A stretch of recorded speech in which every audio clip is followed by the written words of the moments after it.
رب هب لي من الصالحين فبشرناه بغلام حليم فلما بلغ معه السعي قال يا بني إني أرى في المنام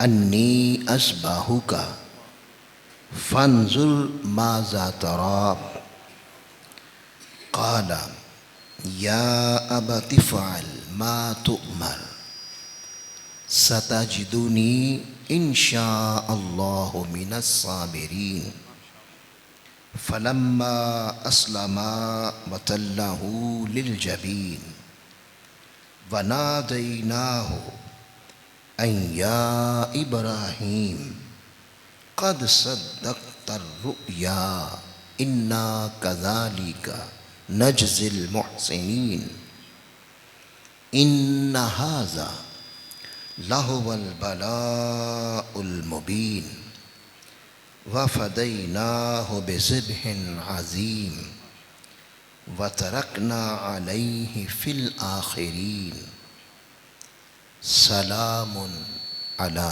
إبراهيم صدق اللہ مولانا العظیم۔ انتہائی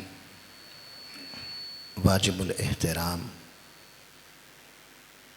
معزز و محترم جناب حضرت علامہ مفتی محمد محسن شہزاد چشتی صاحب جو خطیب اعظم ہیں دربار سلطان العارفین سلطان باہو رضی اللہ تعالیٰ، آپ کی اس موجودگی سے مجھے بڑا سرور ملا ہے، اور آپ کی پھر آپ نے جو مہمان نوازی کا حق ادا کیا ہے اس سے بھی دل کو سکون ملا ہے۔ اللہ تعالیٰ ایسے علماء کا سایہ سلامت رکھے۔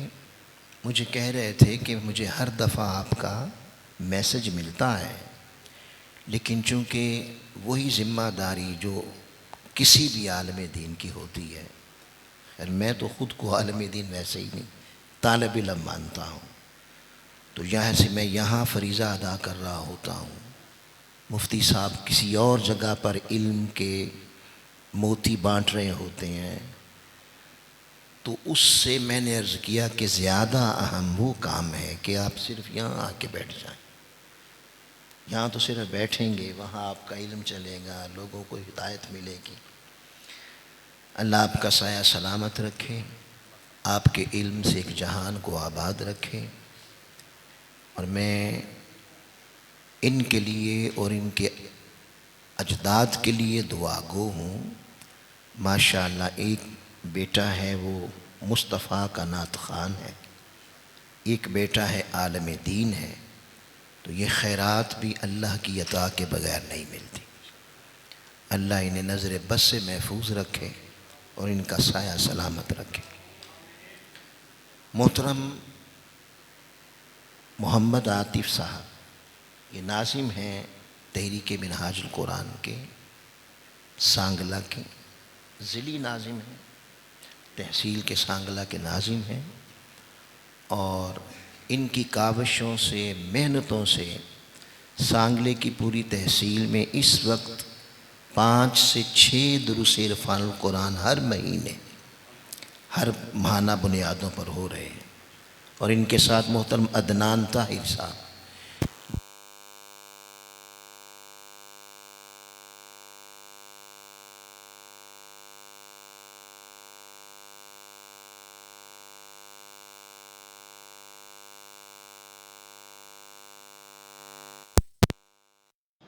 درس قرآن چونکہ خاص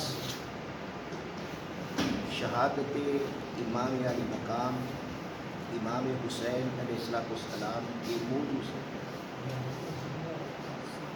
تو 2 سوالات ہیں ایسے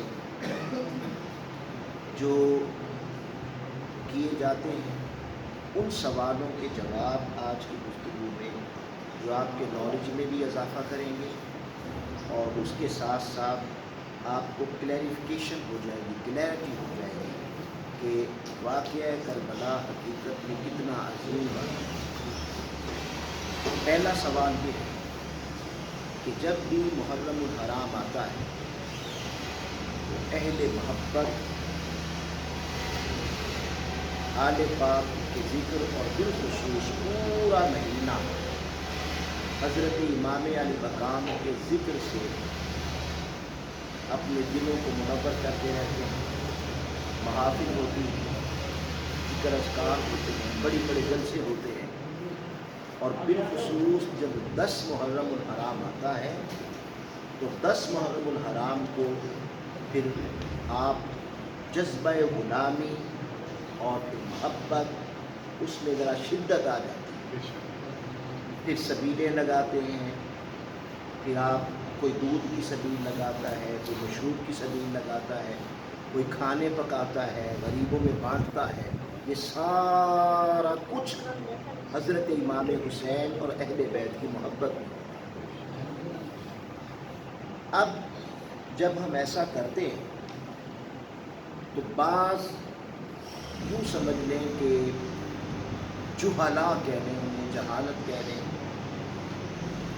ایسے بعض لوگ کہتے ہیں کہ جناب آپ محرم الحرام میں اتنی شد و مد کے ساتھ، اتنی عقیدت، محبت، احترام کے ساتھ اپنی خوشیاں غم حسین پر قربان کر دیتے ہیں،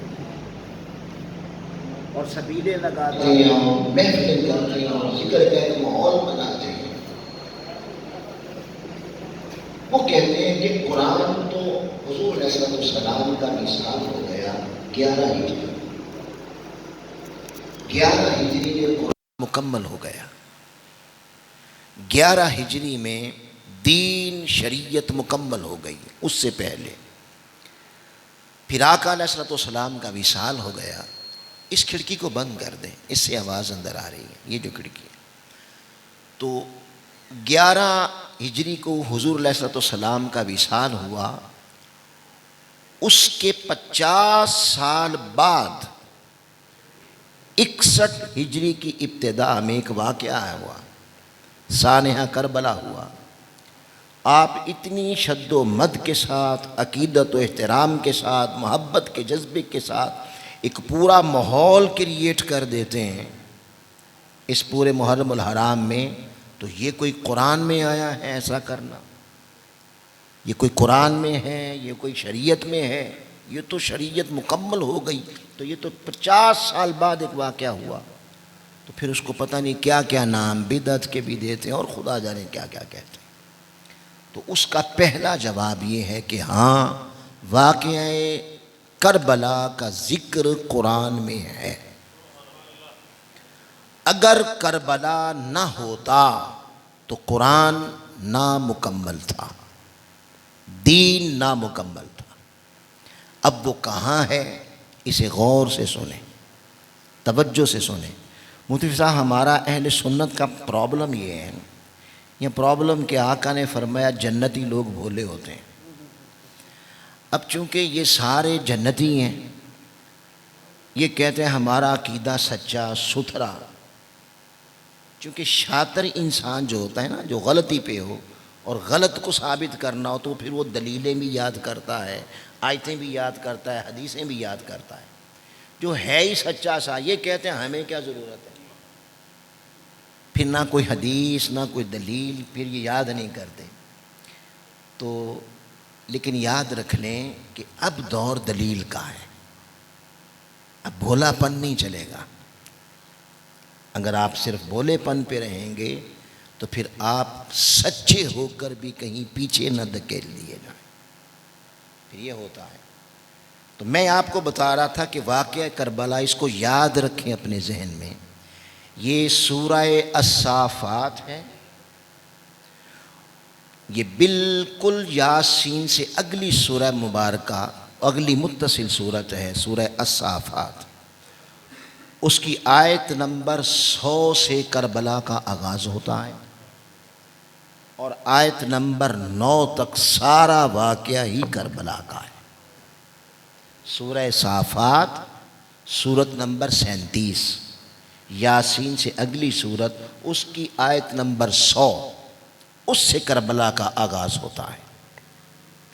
واقعہ یہ ہے، حضرت سیدنا ابراہیم علیہ السلام، آپ کے ہاں اولاد نہیں تھی، آپ نے، اور آپ کی عمر مبارک مختلف اقوال ہیں، 85 سال ہو گئی یا 90 سال کا بھی قول ہے، 100 سال کا بھی قول ہے، یعنی نکاح کو 70 سال کم و بیش گزر گئے، اولاد نہیں تھی۔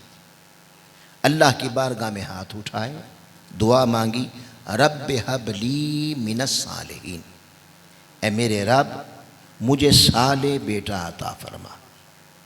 اللہ پاک نے اس دعا کو قبول فرمایا، اور قرآن کہتا ہے فبشرناہ، بس ہم نے اسے بشارت سنا دی، خوشخبری سنا دی، بغلام حلیم، ایک بردبار حلم طبع بیٹے کی۔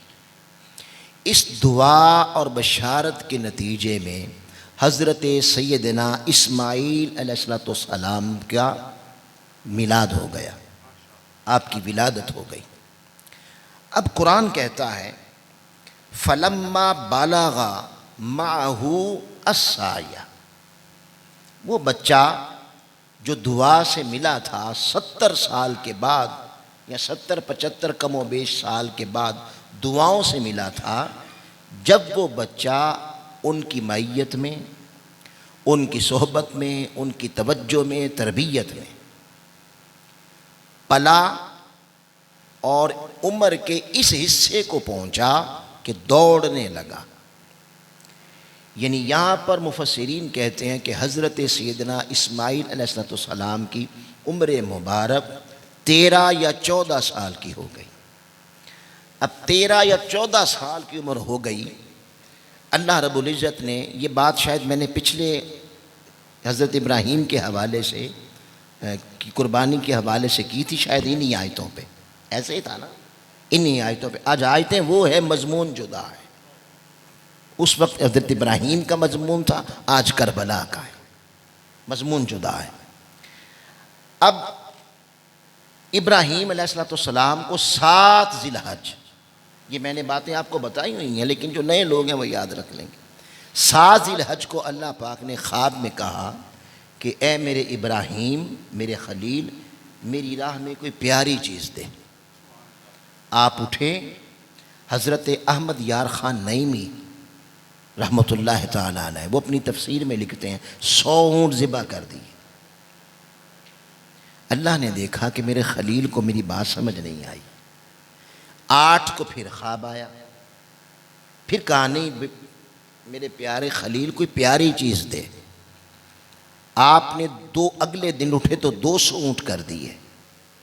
جب اللہ نے دیکھا کہ میرا خلیل کو جو میں کہنا چاہتا ہوں وہ اشارہ نہیں سمجھ آ رہا، تو جو اللہ چاہتا تھا وہ سارا خواب میں دکھا دیا، منظر ہی سارا دکھا دیا۔ اور وہ منظر کیا دیکھا کہ وہ بیٹا جو دعاؤں کے بعد ملا تھا اسے خواب میں ذبح کر رہے ہیں، یہ اللہ نے خواب میں دکھا دیا۔ اب قرآن نے اس پورے خواب کو اپنا حصہ بنایا، پورا قرآن نے اس خواب کو کوٹ کیا ہے۔ کس قرآن نے؟ جس میں شک کی گنجائش نہیں۔ ذالک الکتاب لا ریب فیہ، کیا معنی کہ اے قاری قرآن، جب تو قرآن پڑھے تو اپنا عقیدہ بنا کہ بہت ساری باتیں ایسی آ سکتی ہیں، چونکہ کلام اس کا ہے جو خود علم اور عقل سے ماورا ہے، وہ ماورا ہے، تو بڑی باتیں ایسی آ سکتی ہیں کہ تیری عقل سے اوپر گزر جائیں۔ تو جب تیری بات تیری سمجھ میں نہ آئے تو خبردار، اپنی سمجھ کا قصور سمجھنا، مگر یہ عقیدہ رکھنا قرآن جو کہتا ہے وہ سچ کہتا ہے، شک نہیں کرنا ورنہ ایمان نہیں رہے گا۔ کون سا قرآن؟ جس میں تذبذب نہیں۔ کون سا قرآن؟ جس میں تضاد نہیں۔ کون سا قرآن؟ جو کہتا ہے وہی ہوتا ہے، اور کون سا قرآن وہ کہتا ہی نہیں جو ہونا نہ ہو۔ یہ ہمارا ایمان ہے کہ نہیں؟ اب آئیں، وہ جو خواب دیکھا اسے قرآن نے اپنا حصہ بنایا، وہ خواب قابل توجہ ہے۔ اب الفاظ ہیں قرآن مجید کے۔ ابراہیم علیہ السلام نے خواب دیکھ لیا۔ اب یوں سمجھیں کہ حضرت اسماعیل جن کو ذبح کرتے خواب میں دیکھا تھا انہیں سامنے بلا لیا۔ اب سامنے اسماعیل کھڑے ہیں، ادھر ابراہیم ہیں، ایک دوسرے کے سامنے ہیں۔ اب قرآن کہتا ہے قال، ابراہیم نے فرمایا، کہا کیا؟ یا بنیا، اے میرے بیٹے۔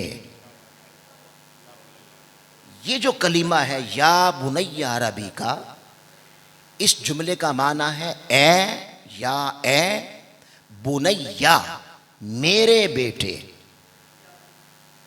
انی ارا فی المنام، میں نے خواب میں دیکھا ہے، انی، بے شک میں، اذبحو کا، وہ جو سامنے بیٹا کھڑا ہے اس کی طرف اشارہ ہے کہ تجھے، اے میرے بیٹے، میں نے خواب میں دیکھا ہے تجھے ذبح کر رہا۔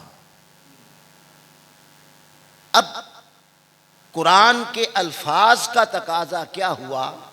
بیٹا ہو ابراہیم کا اور اس پر عمل ذبح گزرے، اور ذبح اصطلاح ہے، ایک پروسیس کا نام ہے۔ دیکھیے، آپ بکرا لاتے ہیں اور آپ کہیں جی بکرا ذبح کرنا ہے، بکرا۔ اب جب آپ بکرا ذبح کرنے لگیں، آپ بکرے کی پیٹ میں چھریاں ماریں گے ذبح کے لیے؟ پیٹ میں چھریاں مار دیں تو ذبح ہوگا؟ نہیں، مقام ہے ذبح کا، وہ کیا ہے؟ گردن۔ چھری گردن پہ چلے، آپ نے چلائی چھری، اب چھری چلے ہی نہ، ذبح ہوا؟ جی، تو ذبح تو یہ ہے کہ چھری چلے، ذبح تو اسے کہتے ہیں کہ چھری چلے نہ، تو ذبح تو ہوا ہی نہیں۔ اچھا آگے چلو چھری چل گئی، گردن کٹی، خون بہا، مگر ابھی لاشا ہل رہا ہے، آپ کہیں ذبح ہو گیا ہے، وہ کہتے ہیں نہیں ابھی ہل رہا ہے۔ تو ذبح کا پروسیس کب پورا ہوگا؟ کہ گردن کٹے، خون بہے اور جان نکل جائے تو ہم کہیں گے قرآن نے جو کہا تھا ذبح کا وہ مکمل ہو گئی، سچ ہو گیا۔ اب بتائیں، منا میں جب چھری چلائی ابراہیم نے تو چلی؟ جی، کس کے چلی؟ بیٹے دے کے دمبے کے؟ دمبے کے۔ بھئی دمبا تھا۔ قرآن کہتا ہے یا بنیا، اے میرے بیٹے۔ بھئی دیکھیں نا، ایک میں دعویٰ کروں کہ میرا بیٹا یہ کرے گا اور کر دے ان کا بیٹا، میں کہوں میرا بیٹا ایسا کرے گا کر دے ان کا بیٹا، تو میرا قول سچا ہوا؟ جی، تو جہاں بات بیٹے کی ہو اور قرآن کہتا ہے کہ بیٹا ذبح ہو، قرآن کے الفاظ کیا ہیں؟ یا بنی، یہ دمبا کدھر سے آ گیا؟ دمبا تو کہیں مضمون میں نہیں ہے۔ وہ دمبا کیا تھا؟ فرشتوں نے پالا، جنت میں پلا، اس کی کوئی بھی تاریخ ہوا ہے وہ ہوا کرے، وہ دمبا تھا، بنیا نہیں تھا۔ قرآن کہتا ہے بنیا ہو، قرآن کے الفاظ ہے بنیا ہو، اور بیٹے پر ذبح کا عمل گزرا جی، تو یہ قرآن کا قول کدھر گیا؟ قرآن کا بیان کدھر گیا؟ اور اگر دمبئی ذبح کرانا تھا تو بیٹا کہا کیوں؟ بھئی اگر دمبئی ذبح کرانا تھا تو بیٹا کیوں کہا؟ کوئی کہے جی اس لیے تاکہ امت محمدیہ پر ایک دمبا سال کے بعد واجب ہو جائے۔ تو ہم کہیں گے بابا یہ تو واجب ہے، واجب بھی عند ابو حنیفہ ہے، واجب بھی ہمارے نزدیک ہے، احمد بن حنبل تو مانتے ہی نہیں، وہ تو کہتے ہیں نہیں یہ ہے ہی مستحب، کر لو چاہے نہ کرو۔ واجب کرنے کے لیے خواب دکھایا تو جب نماز فرض کی تھی تو خواب دکھایا تھا، اقیم الصلاۃ، تم پہ نماز فرض ہے، نہیں ہوئی، ہو گئی۔ یا ایھا الذین آمنوا کتب علیکم الصیام، اے صاحبان ایمان تم پر روزہ فرض ہے، خواب دکھایا کوئی، ہوا نہیں۔ تو بابا اگر کہنے سے فرض ہو سکتا ہے تو سیدھا کہہ دیتے بھئی دمبا واجب ہے تم پر، یہ خواب دکھا کر بیٹا ذبح کروانا اور قرآن میں بیٹا کہنا اور دمبا کروا دینا، چلو ہمارا تو عقیدہ ہے، ہمارا دین، ہمارا مذہب، ہمارا روحانی تعلق ہے قرآن کے ساتھ، مگر کوئی ایسا شخص جو دین کا دشمن ہے، جو آپ کو مانتا ہی نہیں، قرآن کو نہیں مانتا، وہ آ کے کہہ دے بھی قرآن میں تضاد ہے، معاذ اللہ، آپ کہیں جی نہیں ہے، کیسے تضاد ہے؟ وہ کہ جی تضاد سے بھرا ہوا ہے، بھئی کیسے ہے؟ وہ کہ یہ دیکھو بات بیٹے کی اور دمبا کروا دیا، بات بیٹے کی اور دمبا کروا دیا، یہاں تو بیٹا ہے کہیں دمبا کہیں۔ پھر مفتی صاحب فاسقوں فاجروں کے لیے سیدھی سیدھی دلیل ہے، فاسق و فاجر لوگ جو نماز نہیں پڑھنا چاہتے انہیں کہ نماز پڑھیں، وہ کہیں جی مشکل ہے، صبح اٹھا ہی نہیں جاتا، عشاء میں تھکے ہوتے ہیں نہیں پڑھی جاتی، مشکل ہے، بھئی روزہ رکھیں، بھئی سارا دن بھوکا پیاسا رہیں، مشکل ہے نہیں رہا جاتا، بھئی حج کرو، بھئی اتنی دوڑ کون لگائے، 5 دن کبھی ادھر کبھی ادھر جائے، مشکل ہے نہیں کیا جاتا، بھئی اللہ کا حکم ہے کرو، وہ کہ پھر کیا ہوا اللہ کا حکم ہے، مشکل ہو تو نہیں بھی کرتے، مشکل ہو تو نہیں بھی کرتے، بھئی وہ کیسے؟ یہ دیکھو بیٹا کہہ دیا، بیٹا مشکل تھا دمبا کروا دیا، بیٹے ذبح کرنا مشکل تھا دمبا کروا دیا، تو سیدھی سیدھی دلیل آ گئی فاسق و فاجروں کے لیے کہ مشکل امر اگر نبی کو ہو تو وہ نہیں کرتا تو ہم تو ویسے بھی نبی نہیں ہیں، ہاں بات سمجھ لیں، ہم تو نبی بھی نہیں ہیں بھائی۔ تو پھر سوال پیدا ہوا کہ بنیا کدھر گیا، اور اگر کروانا نہیں تھا تو قرآن کا حصہ کیوں بنایا؟ پھر آگے سنیں، آگے باپ بھی نبی، جس نے خواب دیکھا اور جس کے متعلق دیکھا وہ بھی نبی، تو پوچھا نا فانظر ماذا ترى، تیری کیا رائے ہے؟ اب بیٹا بولا آگے سے، وہ بھی نبی تھا، قال، بیٹے نے کہا ابا جان، قال فرمایا یا اباتی، اے میرے ابا جان، افعل، وہ کر دیں کیا جو خواب دیکھا ہے۔ باپ کہتا ہے خواب دیکھا، ابراہیم فرماتے ہیں خواب دیکھیں، بیٹے نے خواب کی بات ہی نہیں کی، بیٹے نے کہا افعل ما تؤمر، وہ کر دیں جو امر آیا ہے، جو حکم آیا ہے۔ کیا معنی؟ کوئی خواب نہ سمجھے یہ خواب نہ تھا، اللہ کا حکم تھا۔ پھر اگر اللہ کا حکم تھا، اگر اللہ کے حکم پر ارے خلیل اللہ نے عمل نہیں کرنا تو پھر کس نے کرنا ہے؟ پھر آگے چلیں، پھر بیٹے نے بھی ایک قول کیا، فرمایا افعل ما تؤمر ستجدنی، ان قریب آپ مجھے پائیں گے انشاءاللہ، اگر اللہ نے چاہا، من الصابرین، صبر کرنے والوں میں سے۔ اب یہ صبر کس پہ ہونا ہے؟ دیکھیں میں ایک مثال دیتا ہوں، میں آیا لاہور سے، یہ مثال ہے مثال، ورنہ یہ جو ہے نا بالچک والے بڑے اچھے مہمان نواز ہیں جی، اللہ صاحب ڈاکٹر صاحب کا سایہ سلامت رکھے، اور وہ بزمی صاحب اور ساتھ ان کے مبشر صاحب اور سارے دوست جتنے بھی ہیں، مجھے سب کے نام نہیں آتے ہیں، بڑے پیارے، اچھی مہمان نوازی کرتے۔ مثال دے رہا ہوں، میں آیا دور سے لاہور سے چل کے، آپ کہیں جی آپ اتنا لمبا سفر طے کر کے آئے ہیں، تقاضا ہے مہمان نوازی کا کہ آپ کو کھانا کھلایا جائے، اچھا کھانا کھلایا جائے، لیکن ہمارے پاس کھانا نہیں ہے، میں کہوں میں صبر کروں گا، یہ صبر کس پہ ہوگا؟ کھانا نہ ملنے پہ، یعنی بھوکا رہ لوں گا، یعنی یہ صبر ہوا بھوک پر۔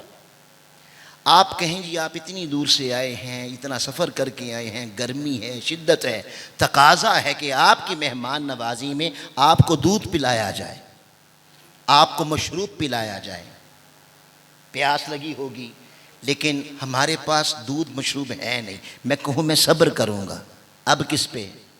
پیاسا رہنے پہ، یہ ہے نا۔ باپ کہہ رہا ہے میں گلا کاٹوں گا، انی اذبحو کا، میں تیری گردن کاٹوں گا، بیٹا کہتا ہے صبر کروں گا، کس پہ؟ کہ گلا کٹے گا، خون بہے گا، مگر ہائے نہیں کروں گا۔ گلا کٹے گا میں سی نہیں کروں گا، گردن کٹے گی میرا لاشا نہیں تڑپے گا۔ تو گردن کٹی جی، تو گردن تو کٹی نہیں، یہ صبر کی تشریح کون کرے گا؟ یہ صبر کی تکمیل کون کرے گا؟ صبر تو ہونا تھا گردن کے کٹنے پر، تو گردن تو کٹی نہیں، صبر کدھر گیا؟ میری بات سمجھ رہے؟ بیٹے کی تو گردن کٹنے، گردن تو کٹ گئی دمبے کی، تو دمبا ہے کہیں؟ پورے مضمون میں کہیں دمبا ہے؟ بات دمبے کی ہو ہی نہیں رہی، بات تو بیٹے کی ہو رہی ہے۔ خواب تو بیٹے کا دیکھا تھا، اور قرآن تو بات ہی بیٹے کی کر رہا ہے، تو پھر صبر کدھر گیا؟ پھر آگے چلے، فلما اسلما، ہائے ہائے، پس جب دونوں نے اس رب ذوالجلال کے، اس محبوب کے حکم کے آگے سر خم کر کے جب تسلیم کیا، تو مقام تسلیم و رضا پر فائز ہو گئے دونوں۔ ہائے ہائے، ایک گردن کاٹنے جا رہا تھا، وہ بھی اسلمہ مقام تسلیم و رضا پر، ایک گردن کٹوانے جا رہا تھا، وہ بھی مقام تسلیم و رضا پر۔ مولا ہے، کبھی ادھر خوش ہوتا ہے، کبھی ادھر خوش ہوتا ہے۔ آگے قرآن کہتا ہے وَطَلَّهُ، اور اس نے اسے لٹا دیا۔ کس نے؟ یعنی ابراہیم نے اسماعیل کو، بیٹے کو، باپ نے لٹا دیا۔ کیسے؟ لِلْجَبِین، جبین کے بل۔ اب عربی زبان میں جبین کہتے ہیں اس ماتھے کو، ٹھیک ہوگی بات؟ اب آپ ذرا ماتھے کے بل اپنے تصور میں لٹائیں ذرا، اور ماتھا زمین پہ آئے، لٹا لیا جی، لٹا لیا۔ اب بتائیں اگر ماتھے کے بل ہو، تَلَّهُ لِلْجَبِین ہو، جو کہ ہے، قرآن کہہ رہا ہے، اگر تَلَّهُ لِلْجَبِین ہو تو ادھر چھری چل سکتی ہے جی؟ بھئی دمبے کے کدھر چلی؟ دمبا تو بھینس ہی نہیں ہے، دمبا تو ادھر ہے ہی کہیں نہیں، دمبے کے کہاں چلی؟ وہ بھینس نہیں ہے۔ بیٹے کو قرآن کہتے تَلَّهُ لِلْجَبِین، جبین کے بل لیٹایا۔ اگر جبین کے بل بیٹا لیٹا ہے تو ادھر تو چھری چلی نہیں سکتی۔ اس کا مطلب ہے کہ جو بیٹے کے چھری چل رہی تھی وہ ادھر بنتی نہیں ہے۔ اگر تَلَّهُ لِلْجَبِین ہو تو ادھر نہیں بنتی، وہ کدھر بنے گی؟ وہ ادھر بنے گی۔ اگر بیٹے کے جو ہے، بیٹے کو، دمبے کی میں بات نہیں کر رہا، کسی جانور کی بات نہیں ہو رہی، ایک انسان کے بیٹے انسان کی بات ہو رہی ہے۔ اگر تَلَّهُ لِلْجَبِین ہے تو ادھر چھری بنتی نہیں، چھری بنتی ادھر ہے، اسے ذہن میں رکھ لیں۔ اس کے بعد قرآن کہتا ہے وَنَادَيْنَا، ہائے ہائے، یعنی ہم نے قلب ابراہیم میں دیکھا، جب نگاہ ماری اس کے دل میں، تو اس کے دل کے کروڑویں حصے میں بھی جا کے ایک ذرہ برابر بھی ابراہیم کے دل میں یہ چاہت نہ پائی کہ بیٹا بچ جائے۔ ندا تو ہم نے لگائی، اس کی چاہت نہ تھی، اس کی خواہش نہ تھی، تو جب ان کی خواہش نہ تھی تو پھر بچا کیوں؟ بھئی جب باپ کی خواہش ہی نہیں بن رہی تو بچا کیوں؟ پھر اس کے بعد فرمایا این یا ابراہیم کہ اے ابراہیم قد صدقت الرؤیا، تو نے تو ایسے ہی خواب سچا کر دیا جیسا رب چاہتا تھا، تو نے اپنا خواب اس طرح سچا کیا جیسا وہ چاہتا تھا۔ انا کذالک نجزی المحسنین، ہم اسی طرح احسان کرنے والوں کو جزا دیتے ہیں۔ اب میرا مضمون تھوڑا لمبا نہ ہو جائے، میں شارٹ کر کے بس آپ کو اس کا نا مقصد سمجھانا چاہتا ہوں، ورنہ کذالک اسی طرح نجزی ہم جزا دیتے ہیں۔ اب یہاں پر جزا کہتے ہیں کہ جزا اسماعیل تھے، دمبا کٹ گیا نا، جزا اسماعیل تھے۔ کسے دیتے ہیں؟ المحسنین، احسان کرنے والوں کو۔ احسان کون سا ہے؟ یہ ایک سوال ہے، احسان کیسے؟ بھئی دیکھیں اللہ آپ کو کہہ رہا ہے کہ روزہ رکھو، اب آپ روزہ رکھیں تو احسان کرتے ہیں، بھئی حکم ہے اللہ کا، آپ بندگی کرتے ہیں۔ اللہ کہے نماز پڑھو، آپ نماز پڑھ کے احسان کرتے ہیں۔ بھئی اللہ نے کہا ہے بیٹا ذبح کر، تو اللہ کا حکم پر عمل کرنا احسان ہے؟ کوئی احسان کی صورت ہے نظر آتی؟ تو پھر احسان ہے کون سا؟ اسے بھی ذہن میں رکھ لیں۔ پھر قرآن کہتا ہے اِنَّا كَذَلِكَ نَجْزِي الْمُحْسِنِينَ، اور آگے فرمایا اِنَّ هَذَا لَهُوَ الْبَلَاءُ الْمُبِينُ، یہ ایک آزمائش تھی بے شک اس عمل میں کہ باپ کا بیٹے کی گردن کاٹنا ان کے لیے، ابراہیم کے لیے کھلی آزمائش تھی، کھلی آزمائش تھی۔ اب قرآن کہتا ہے وَفَدَيْنَاهُ، اور ہم نے فدیہ کر دیا۔ اب یہ جو لفظ فدیہ آیا ہے یہ قابل توجہ ہے۔ دیکھیے فدیہ کا مطلب یہ ہے کہ اللہ کا امر قائم ہے، عذر بندے میں آیا ہے کوئی، اسی لیے تو فدیہ ہوا نا۔ بھی دیکھیں اللہ پاک نے کہا روزہ فرض ہے، روزہ رکھو، امر آ گیا، حکم آ گیا، آگے بندہ بیمار تھا تو عذر کدھر ہوا؟ بندے میں ہوا نا۔ تو بندہ کہتا ہے مولا میں بیمار ہوں، تو کیا اس کے بیمار ہونے سے اللہ کا حکم ٹل گیا؟ جی حکم ساکت ہوا؟ حکم قائم ہے۔ اور لفظ فدیہ بتا رہا ہے کہ وہ جو پیچھے حکم دیا تھا وہ ٹلا نہیں ہے، وہ وہی قائم ہے، وہ ساکت نہیں ہوا۔ آپ کہتے ہیں میں بیمار ہوں، اللہ کہتا ہے فدیہ دے دے، یعنی حکم ساکت نہیں ہوگا، ایسا کر وہ آٹا دے دے، کھانا کھلا دے، فدیہ۔